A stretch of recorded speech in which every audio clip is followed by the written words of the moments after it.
Making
of a Fender guitar.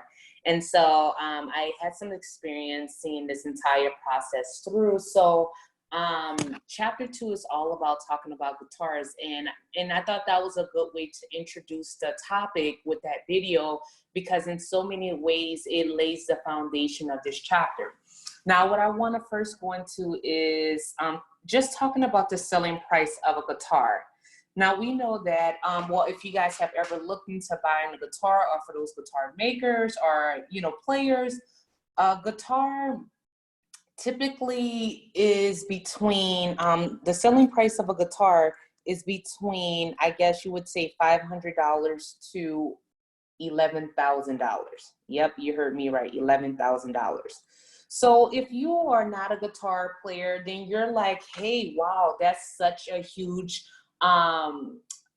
difference between the two prices, right?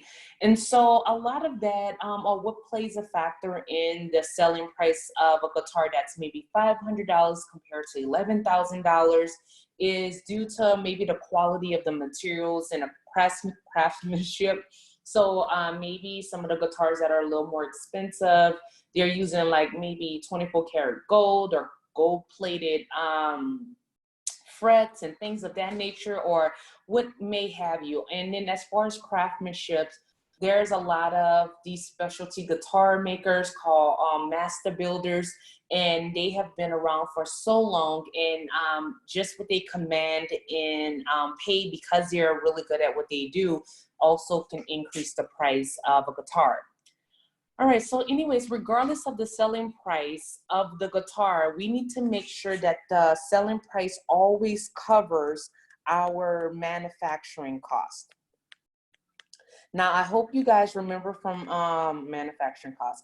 Hopefully you remember from chapter 1 that our manufacturing cost includes direct materials, direct labor, and factory overhead, right? So if you're a Gibson or if you're a Fender, usually you have already identified each of these costs into detail. So you've identified all of your direct materials, such as wood and strings and screws and things of that nature. And then as far as wages, you've already probably identified how many employees are needed to work on each particular part of the process. Now, if you were watching the video or paying closer attention to it, you saw that the guitar maneuvered its way through various factors or the various departments within the facility. And then lastly, when we're looking at identifying manufacturing costs, factory overhead also plays a very important part, remembering that factory overhead includes your depreciation, property taxes, it's your indirect labor, indirect materials, right? And all of those good things. So again, all of those are very important in the costing process of a guitar. So as the guitar moves through the production process, the cost of direct materials, direct labor, and factory overhead is recorded. Now that's important again, because you need to understand, if I'm making one guitar, how do I make sure that it accumulates costs? And then on top of that, once it gets to the end of the process, have I correctly captured all of the costs that's associated with making that one guitar? So as it goes through each of these different processes, collecting direct material, direct labor, and factory overhead, again, that's very important as we come to understand the total cost of manufacturing a guitar or whatever the product may be, okay? So that's what we'll be talking about in chapter 2. So I'm going to switch back here. So chapter 2 is all about looking at how a product collects and accumulates cost as it goes through its process of being a product, right? So if it has multiple departments, or if it has only 2 departments, as it moves through the process and collects direct material, direct labor, and factory overhead costs, we're looking at how it does that and how it goes from maybe just direct materials to work in process until it's a finished product or it's been sold. Okay, so that's what chapter 2 is all about, looking at job order costing. And we'll get into that more in detail, okay? So stay tuned, we're gonna be going into